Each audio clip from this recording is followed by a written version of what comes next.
right, Sunset Rewind 2025 Summer Series coming at you. We have Anchors away playing, so that could only mean one thing.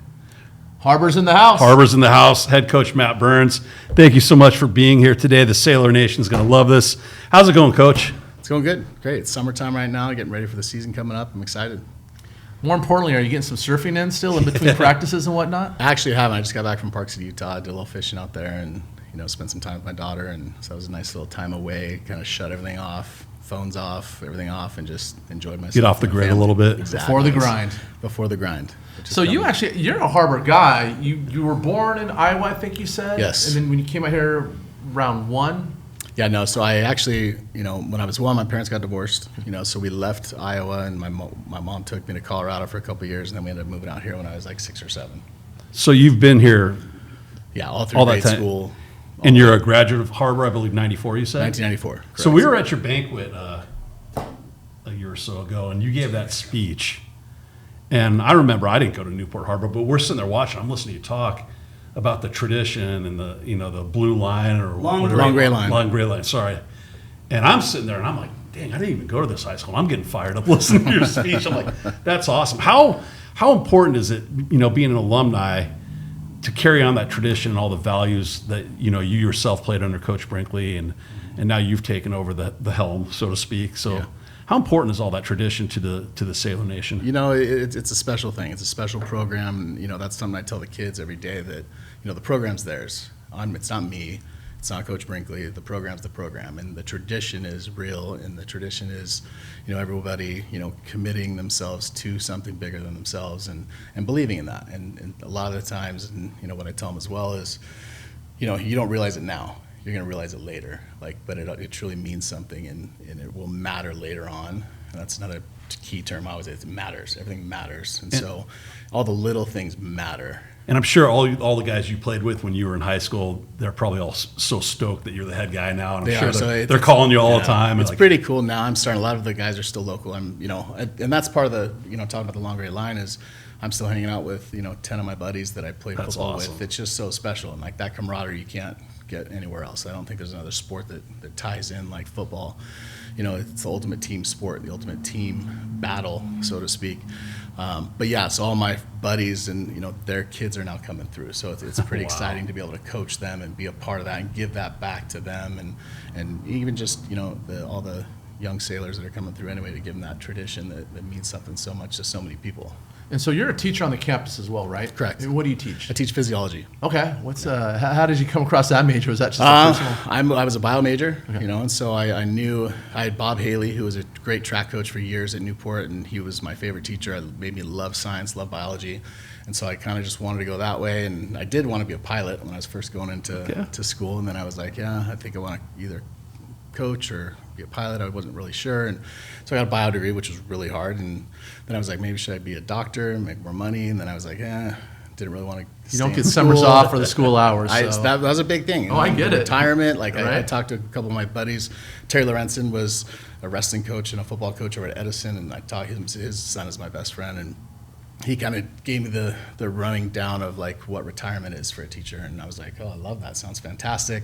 Where do I sign up? Sign me up. And so that kind of led me down that path, and I think it was a great decision. And I decided to become a teacher, and then I got a job right when I got out of college, when I was at Wagner, and I came back here, and Coach Brinkley hired me because my linebacker coach, Bo Larson, retired.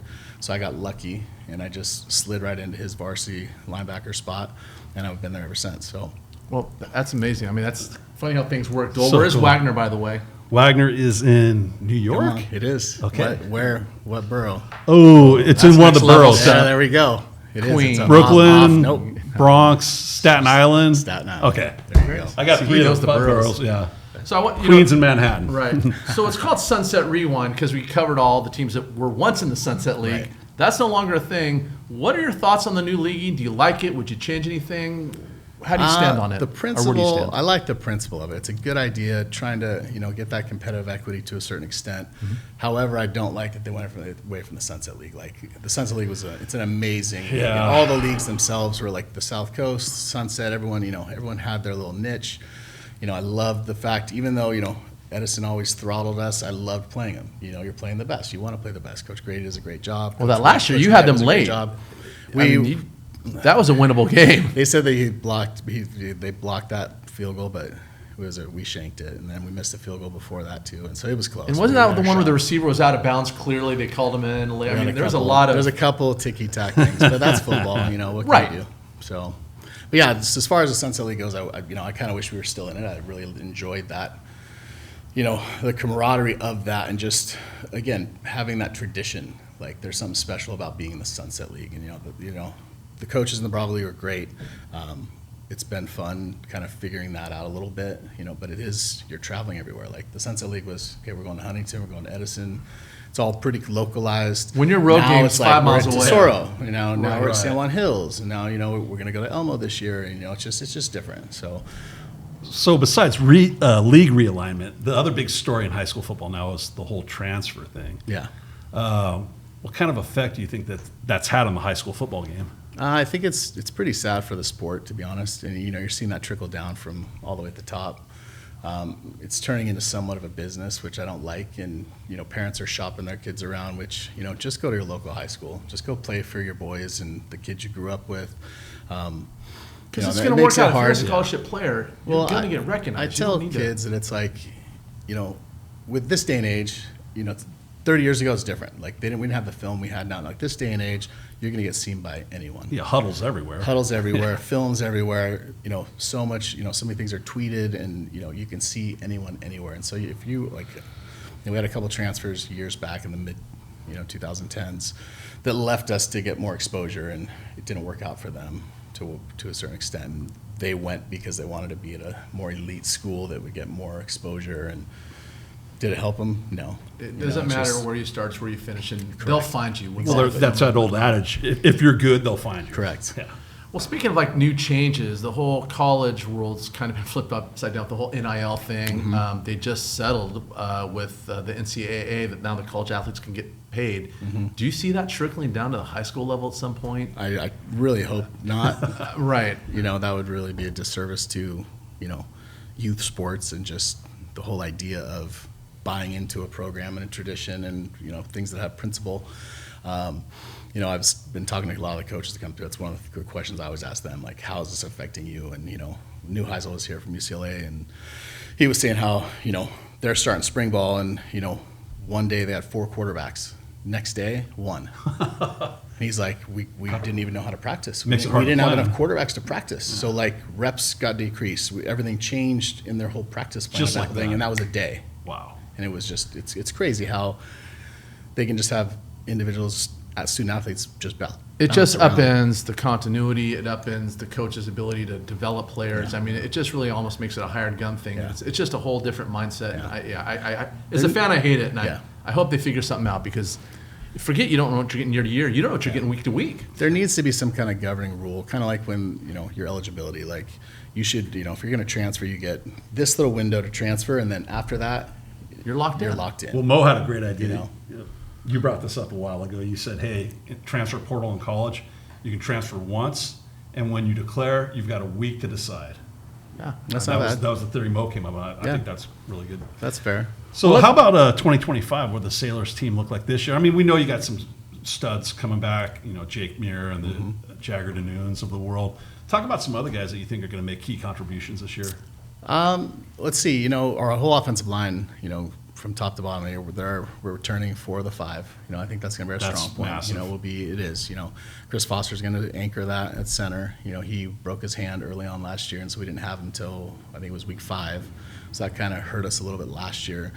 But he'll be very strong for us. He just squatted, 605 pounds or whatever it was in our lift-a-thon, so he's really strong, and that's a legit squat, all the way down. Wow. So we love that, and we're really strong on our strength program. He's going to be a solid Jagger Danoon. He's going to be one of the guards. Mario Miranda will be the other guard, who's the new guy filling in for Matthew Beekman. Will Harrington is getting highly recruited by everybody. He's 6'5", 270. He looks the part. Checks the box. Checks all the boxes. The height and the weight, left tackle. Mm-hmm. And then Big E, Emiliano Torres. So he's going to be a right tackle again. So he's the only player last year that played every single game. Wow. Okay. So, without injury. So he's a stud. do you focus more on the offensive side of the ball, the defensive side? I'm a defense coordinator. Okay, you're the DC. Okay. Yeah. Because I love that T formation you put in last year down on the goal line. I mean, That's a Coach Brinkley thing. okay. Yeah. I saw that when I get to watch you guys' films. I'm like, yes. Yes. Haven't seen this formation in a while. Yes, sir. Yes, that was, we didn't have the correct personnel early on in the season to run it how we wanted to, so we didn't have that Okay. in place at the right time, but it was in the right place come CDM, so that was Good stuff. So, talking about your schedule, the one thing I noticed in your non-league play, there's only one team. It's an Orange County team. Mm-hmm. How does the scheduling work? Is it hard for you to schedule teams around here? Why so many out-of-area teams? It's pretty crazy. Chris Anderson, our athletic director, and I sat down and we started going through. We made a list on my whiteboard in my office, and we've had about 54 names up there. Wow. And just every other day, he'd come in and cross one off, or I'd cross one off, and eventually we crossed out 54 teams. Orange County teams? Orange County teams that wouldn't play. Really? So you reached out to all of them? Yeah, well, all of them minus the ones that didn't have a 0, 1, Right. or a 3. So I get if you were a modern day, but do you have a theory as to why maybe they don't? There's a few schools that wanted to play us, San Clemente, a couple of the bigger schools, Right. which are I'm like, okay, we're trying to avoid an alpha league. We already had a hard schedule lined up, so Right. it's one of those things where it's like, okay. And I get it. It's the whole thing why no one wants to play you is the power ratings, which that needs to get fixed as well. And I think... What would be a typical scenario that would hurt a team playing you? So if say you play us and we're at 20 and you're at 10, win or lose, you're going to go up to a 12 or 13 minimum. You win, you might go up to a 15. So now, later on down the road, you do that a couple times, now you're sitting at a 21, 22, and now you're in another division. Right. So you could lose your way up to a Yes. higher division. You're going Correct. from And so D3 now to instead of D2 playing now, Division whatever. 6, you're playing Right. Division 5. And so now your playoff run could be changed because of your preseason. And I think a small change to that CF could possibly do is, which would get teams like us playing Huntington and Edison and Los Al again. Which would is be great. Don't count the preseason.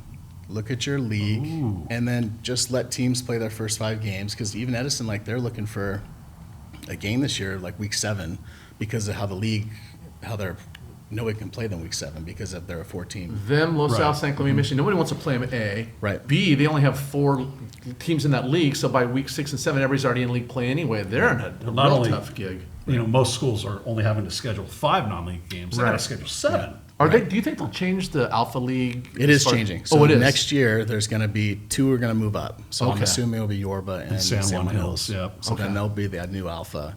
And then everybody will just then go up to. Everyone will move up. And the so figure at the bottom.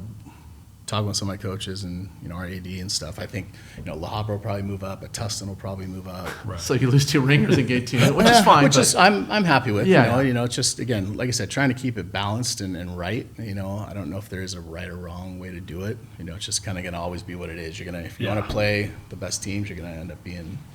Do you feel the Orange County teams are at a little bit of a disadvantage in that this is the only county that does that where they rank all the teams? Mm-hmm. So by the time you get through non-league and league, you guys are hammered because every game's Yeah. been a battle. It's not like you get those 1 or 2 buys anymore. So by the time you hit CIF, you've Yeah. already played 10 games. They're physical. Yeah. Does that have any Which bearing? I kind of like it, to be honest. If you can stay healthy, you're set up for the playoffs. And if Right. you get on a good run, you can keep going and flow that right into the playoffs. And you've set yourself up for success playing a tough schedule. Yeah. And that's kind of what I believed in, which I learned from Coach Brinkley, is play a couple really difficult games in the preseason. Play a couple games that could go either way. You don't want to have any walkovers. If you get a couple, that's okay too. But you always want to play a tough schedule because that's going to set you up for the season. Right. The year we moved to Division I in 2006, Coach Brinkley's schedule Long Beach Poly game 1.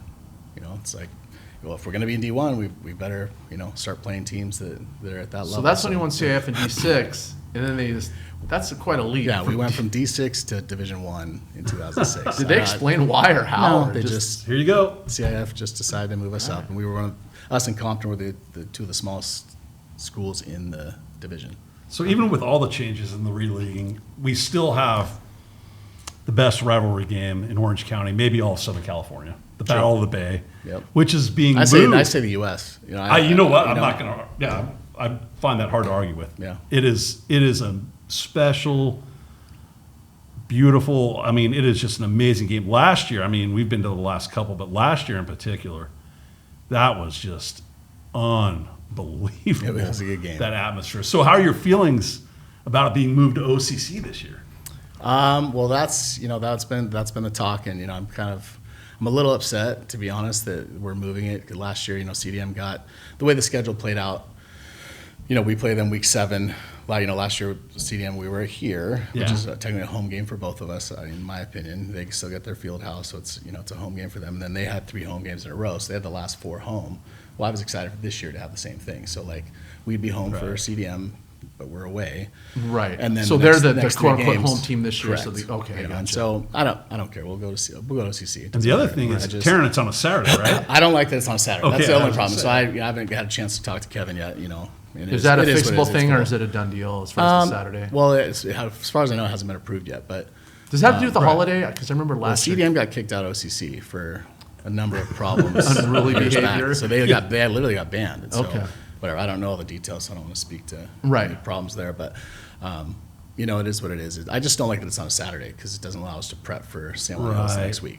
And plus For that me, day I work all day Saturday, all day Sunday. Yeah, you're losing so the day of now there's a preparation. day to prep for the next week, and so So there is a That's what it possibility is. that you and Kevin Heddig could get it moved to Friday, maybe, or if it depends know- if the stadium's available. I guess. Yeah. Yes. You know what the problem is I think Servite and or OLU uses OCC, and I think they already had a book for Fridays. Okay. That's my guess. That's why it's Saturday. The I one think thing- Kevin wants to play Friday too. So Yeah. but if he wants to not Then he's play gonna have to here, play at he doesn't want us Davidson. to play at home. Okay. So I get it. Yeah. It makes sense. All right. He doesn't want to And plus those give us Saturday that games. whatever advantage he can take. Okay, that's fine. Yeah, it's part of the gig, I Yeah, guess. we'll play him anywhere. That's right. It's Battle of the Bay. It's so awesome. We had a couple of your kiddos on last week, and the scene on that field after the game is I've never seen anything like that. Even after a Super Bowl, Yeah. the last two I've been to, the way the fans rush the field, gives me chills. It's Really like cool. zombie apocalypse. I mean, I'm filmed watching it. that. He for has Last Wow. year, hours. I got all these people up until 4 a.m. People were sending me these texts and just everything. It was pretty crazy. It's a special. I mean, that One of game my can make your students sent me season. a text of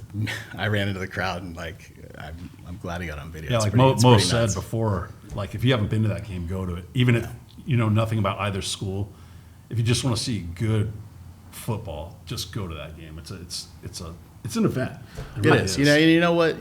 Coach brings out things from him too. Obviously, I'm going to take a lot of things from him and just philosophy and things that I've learned because I played for him and coached with him. The team that plays the hardest is going to win that game. Yeah. And it on paper, I don't care who it is, who's the best team on paper, and who has the best D1 That all players. goes out the window. It's a game of heart and emotion, and you never know what's going to happen. That's the beauty of it. That's real football. Right. So this isn't quite Battle of the Bay, but now that you're in a new league, have you formed some rivalries with some other schools? I mean, it might be kind of a one-hit wonder that after this year, but To be honest, I think San Juan, Rob's a good guy. We get along really well, and they kind of throttled us the first year, and then last year we were playing the heck out of them last year, and then it just kind of went south in the fourth quarter too. And we took the running back out, Glenn Baranowski, our middle linebacker, lit up their tailback, and he was on the ground puking, and we were doing the right things. Hudson Perez had a pick in the end zone and dropped it, and it would have been a pick six. That would have changed the whole game. But that's football and it's bygones. But probably them. I'm excited to play them again. I'm excited to play anybody in our league. Sure. They're all great coaches. Coach Bailey does a great job. Coach Ansich as well. He's been around for a long time. I've coached against him. I played a number against of him in high different school at schools. Tustin. I remember. Yep. Yeah. Do you still have the lower levels that feed into your program? I know the Seahawks and the Patriots are the two lower levels for you So as a CDM. yes, we do. So we have more teams we've ever had. We just added another Pop Warner team. So we have 5 or 6 teams all the way down to 5th grade, I think. And I think the Seahawks actually they're not doing it anymore. So Okay.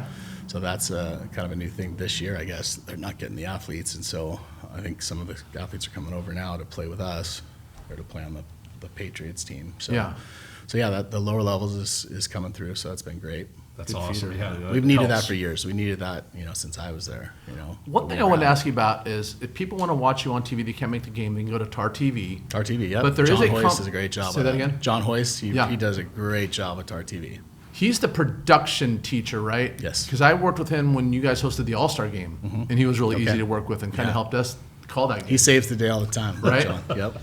And so, but I wanted to ask you, so NFHS, most people know is a service you can pay for, and you basically can watch a high school game I don't know how many they cover, but they cover a lot. Yeah. So how do you get around being able to stream your own when NFHS has kind of tried to get a monopoly on all the coverage of the high school games? Well, NFHS, they come through and they just use Tar TV stuff. So then I'm pretty sure John sets it all up, and then they come in and just stream off of what we have going on. So if they're not going So to cover John your just, game, they just, work together. so if they're not going to cover your game, then you can go to Tar TV to watch your game. Yes. Okay. So no matter what, you're pretty much guaranteed you can watch the Sailors play. Yes. That's awesome. Yeah, it's pretty cool. So I got a kind of a two-part question. Okay.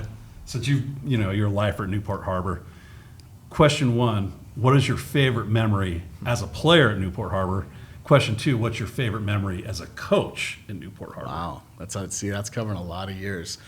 Well, I had the privilege of playing in Battle Bay 2, so that was the semifinals in '92. The first year we went to the finals was that year, and so we ended up playing CDM in the preseason, or not in the preseason, in league, lost to them in league, and then however fate lined up, we played them in the semifinals to go to the championship game. And that was, I know all these guys. They're all, Chris Taylor and Leo Johnson, who's now his son's in our tarball program, and he's been help coaching lately. All these guys that I played against and known, they were in this game. And just now you have this, for years, just back and forth. Like they beat us pretty good in the preseason or the regular season, and then we smoked them in the semis. I wouldn't say smoked. It was, we won in the fourth quarter when it mattered. Same thing. That's why the game's great. One of my good buddies, Mike Freeman, caught 2 wide shallows for first down, 2 fourth downs in a row. You still remember the play, even. Oh, absolutely. Wow. Wide It's shallow. like I can't remember yesterday, but I can remember every play from high school. Totally. And We so, had that imprints in our we brain. won that game. It was pretty amazing. Another good friend of mine, Wade Tift, one of the best athletes we've had at Newport Harbor, had a draw, I think, in the fourth quarter and ran for 30-plus yards. And, those are pretty special moments there, from being a part of it. As a coach, I don't know. That's really pretty tough. I think. What about that bomb you guys had like 12 years ago to beat CDM on the last play? That was pretty spectacular. I mean, that was. I Corey found that Stoll. on YouTube, and I got the chills watching it. I think that was Corey Stoll. Okay. Yeah, back in. It was a dirt track. The same year, 2012. I think that was the same year we went to the finals and lost to Huntington. Okay. Yeah. So Actually, that was the year after. it was the year after. That was when CDM Thank snapped the God streak. Terrence here. Dude, Terran the machine, man. He is the machine. The Dawn. My best friend's in the paper like this in the end zone, in the background, like cheering as he does this. Brett Hilliston. So he was another player at Newport, and it just, those are some great moments. And I think from a defensive standpoint, myself personally, is there's a play in '99. Mike Tunney, he was a little, 5'8" linebacker. Nobody thought he was going to be the dude, and he just impressed everybody. He was a senior, and we went through, and I think it was against Villa Park. He came in, and it was an open window. It was a blast ISO play, and he filled the hole and hit the fullback so hard he knocked him into the tailback and caused the tailback to fall over. Wow. And it was fantastic. So basically, made a tackle without even touching the running back, and it was All that leverage as a and power. defensive coach, like that was one of the best things I've ever seen. Pretty cool. That's awesome. You ever use those old films to show like the current sailors, like, hey, this is the way you want to play football? I think we have it on VHS. film. I don't even know Yeah. if I can get to it. Like, I'm sure we have it somewhere. Remember having to do the old film exchanges yes, and stuff? Hey, we'll meet yes. you halfway, and Yep. here's the DVD. God, Huddle's made everything so much easier. Oh, it's so easy. Yeah. Do you have any fundraisers coming up or anything for the program for the Well, fans? we did the Liftathon, which is our spring fundraiser, which went really well. I think we raised like $20,000 or so, which was huge. Our fireworks stand is over here on the corner of 17th and Irvine, so that's going to be a big one. That's like our second. That's arguably our biggest one, so it kind of teeter-totters. So if you're going to get fireworks, it's on the corner of 17th. Fireworks and, right by LaCave. Okay. Come Oh, out. yeah, I mean, that's there my you go. spot. I think I'm going to get a dunk tank, and you can buy some fireworks. You can dunk a coach or a player or somebody. Sounds so good. if you want to dunk me, I'll put myself in there and get some About some Coach fireworks. Weezar, maybe? Yeah, we'll put Coach Weezar for sure. Do you still do the Christmas tree thing? We do. Okay, that's a little down the road. That obviously. I think turned in, like I said, these all teeter-totter back and forth, but last year that was huge. And, I was kind of skeptical, to be honest, because it wasn't my fundraiser. I kind of inherited it, and I know Jason, I think, started it. Yeah. But it was fantastic. Like, the best part about that was the truck came in from Oregon. Everybody ordered their trees pre-sale. Truck comes in from Oregon, shows up on a Friday. I took the guys over, and like 10 or 15 of my boys just jumped in the truck and started working. I didn't even tell them what to do, and they just like two or three of the guys just started, hey, move this, and then we had to put them all out in the right order, size, type, and they all just went to work. And it was just, I don't know, it was really fulfilling for me to see that as a coach, them just like initiate the action and just make it happen. And it's a really good fundraiser for us. And so I actually grabbed a tree, didn't even cut it to see what it looked like, and took it home. It's one of the best trees I've ever had. Honest to God, like I was shocked. So it was great. No, they're good trees. Smell beautiful. Well, listen, Coach, football can't get here soon enough. Can't. We're itching, to say the least. July's the worst month for sports because there's nothing on, and then by the time that comes, you guys are in pads, and so we're looking forward to watching you guys this year. Sounds like you're going to have a heck of a football team, so best of luck, stay healthy, and thank you so much for being here. Go Sailors. All right, thanks for having me, guys. Appreciate Thanks for coming in. And We do appreciate it. Yeah, thank you, James and Taryn. Remember to like and subscribe to us on YouTube. Yes. Social media, sunset_rewind, and go to sunsetrewind.com for all information about Sunset League sports. Thank you very much, everyone. We'll get back to you real soon. Take care. Have a great day. God bless.